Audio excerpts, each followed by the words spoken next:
pesos por litro, así que una noticia menos mala de lo esperado. Así es. Vamos con otras informaciones. Al cumplirse 3 años del terremoto y tsunami, estamos con el director ejecutivo del FOSIS, Claudio Storm, para conocer más sobre los planes de emprendimiento para los afectados. ¿Qué tal? Muchas gracias por estar acá esta tarde. Hola Patricia, hola Andrés, ¿cómo están? Bueno, la tragedia de hace 3 años lo que provocó fue que muchos no solamente perdieran su casa, sino también su lugar de trabajo. Especialmente en estos lugares que eran bastante turísticos, por ejemplo, lo que pasó en la localidad de Dichato y otros lugares así, que la gente vivía del negocio que a lo mejor tenía incluso en su propia casa, y vinculado mucho con el tema del turismo, también lo que tiene que ver con la pesca. ¿Qué tipo de ayuda es la que se le ha prestado durante este tiempo a quienes se vieron afectados en ese ámbito?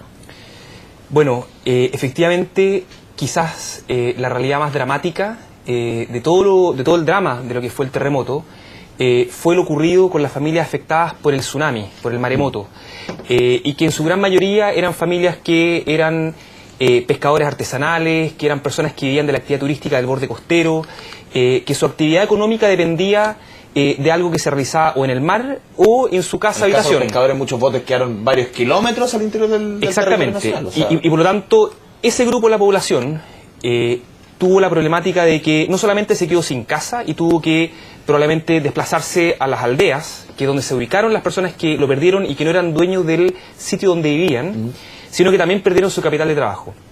Entonces, en la etapa de la emergencia, el FOSIS hizo un plan de acción que tenía dos áreas. Una, la contención de esta familia, lograr estructurar la vida nueva de comunidad en las aldeas, este nuevo lugar donde se fueron a vivir estas familias, poder hacer la contención, el apoyo psicosocial, la conversación de alguna forma de un profesional, especialista, asistente social, con una familia que probablemente antes del terremoto no era pobre y que hoy día se encontraba viviendo una media agua.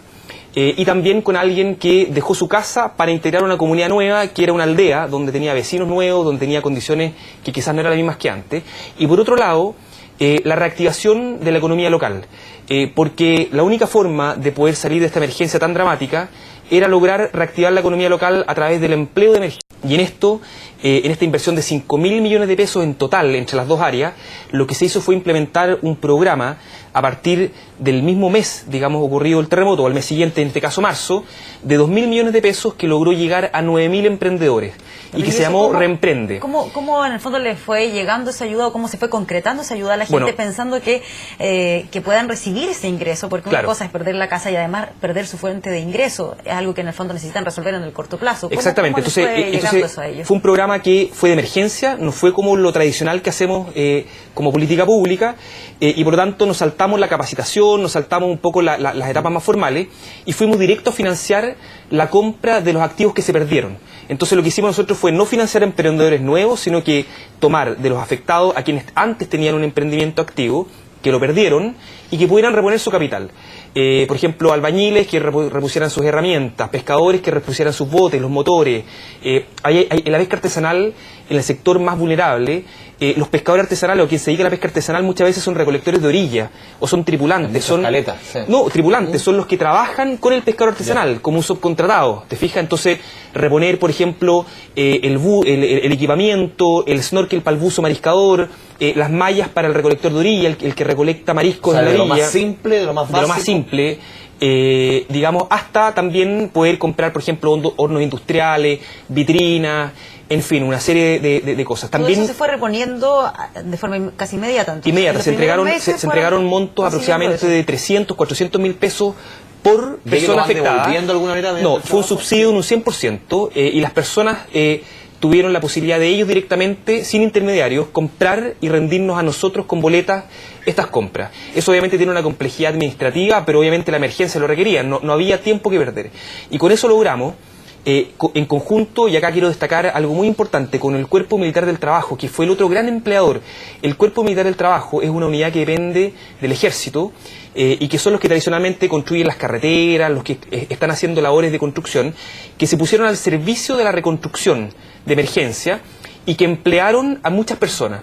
Esa fue la otra gran fuente laboral. Por lo tanto, reponer capital físico a los emprendedores, El Ministerio de Economía también hizo un programa para emprendedores que no eran tan vulnerables, que eran de una escala un poco mayor, con montos que eran superiores, que llegaban hasta los 2 millones de pesos, especialmente para la pesca artesanal, en un programa que se llamaba Volvamos a la Mar, ¿cierto? Y por otro lado estaba el empleo un poco más formal, no el emprendedor, sino que el que se ponía a disposición de alguien para una tarea específica, que eran los que trabajaron con el Cuerpo Militar del Trabajo. ¿Cómo lo hacían para que no apareciera el clásico fresco? El pillo de temporada, que si yo perdí mi bote, perdí todo, pero al final no tenía nada. ¿Cómo filtraban la información? Bueno, eso pasó no solamente con los emprendedores, sino que también esa duda pasaba también cuando uno tenía que saber si construía una vivienda de emergencia acá o no, o si a esa familia le correspondía una vivienda de emergencia o no, si es que era finalmente alguien realmente afectado o era alguien que estaba simulando ser un afectado.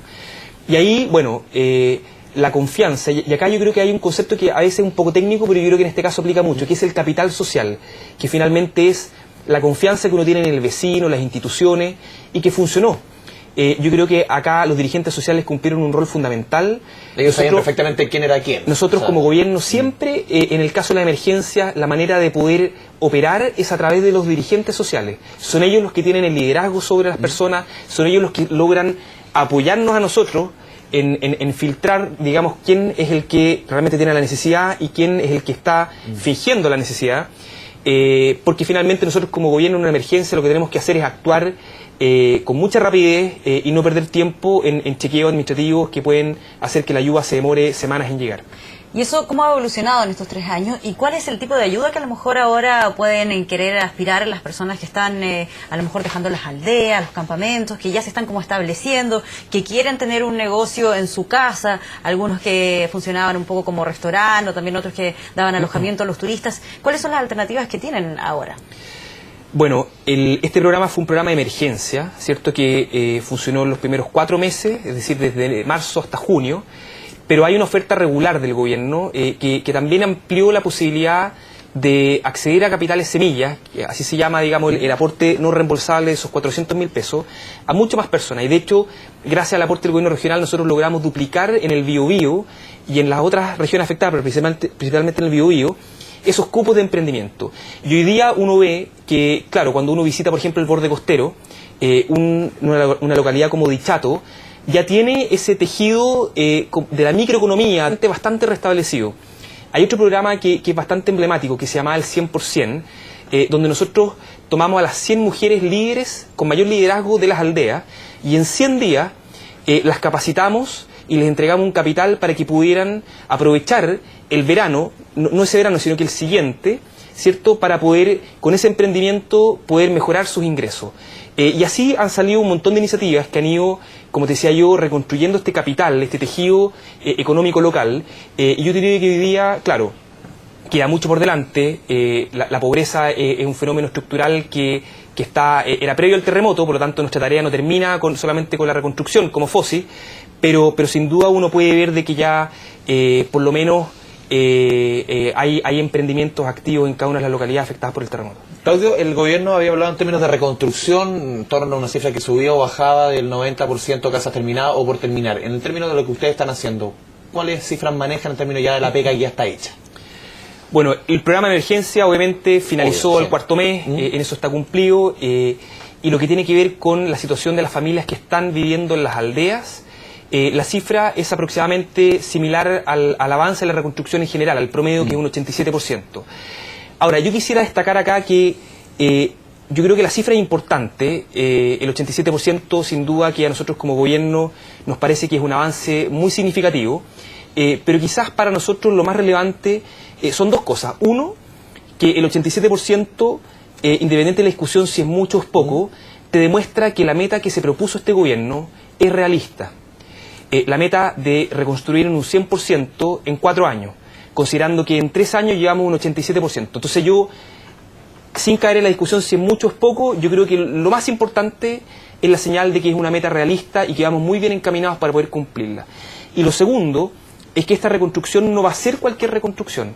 Es una reconstrucción que también consideró elementos muy distintivos en la política pública tradicional, como por ejemplo haber puesto en el centro del problema a las personas, en el centro de la reconstrucción las necesidades y la libertad de las personas.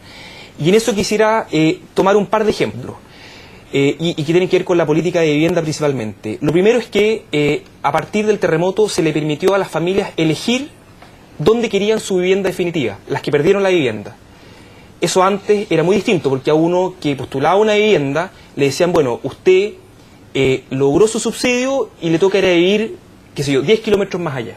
Ahora las personas que no tienen vivienda y que postulan, tienen la posibilidad de elegir. O sea, igual ahí hubo algunas críticas de parte de los damnificados en el sentido de que habían sectores en los que no había mucha opción que elegir, que había que ofrecerles en el fondo. En las pequeñas localidades donde tampoco podían escoger tantas características de una determinada casa. Habían constructoras que no estaban tan interesadas en construir, por ejemplo, en sectores más complicados, donde tenían que ser viviendas a lo mejor anti-tsunami. Entonces, claro, en el fondo la cosa se había un poco reducida de acuerdo al contexto en el cual se estaba trabajando. Sí, pero el conjunto de decisiones que se tomaron para entregar más libertad a las personas... O sea, la idea era esa, pero muchas veces al aterrizarla se encontraban con estos problemas. Pero además, por ejemplo, se tomaron decisiones como entregar un subsidio de arriendo, cosa de que, por ejemplo, quien viviera en una aldea tuviera la posibilidad de tomar la decisión si permanecer ahí y esperar su bien definitiva, o tomar el subsidio de arriendo e irse a otro lugar.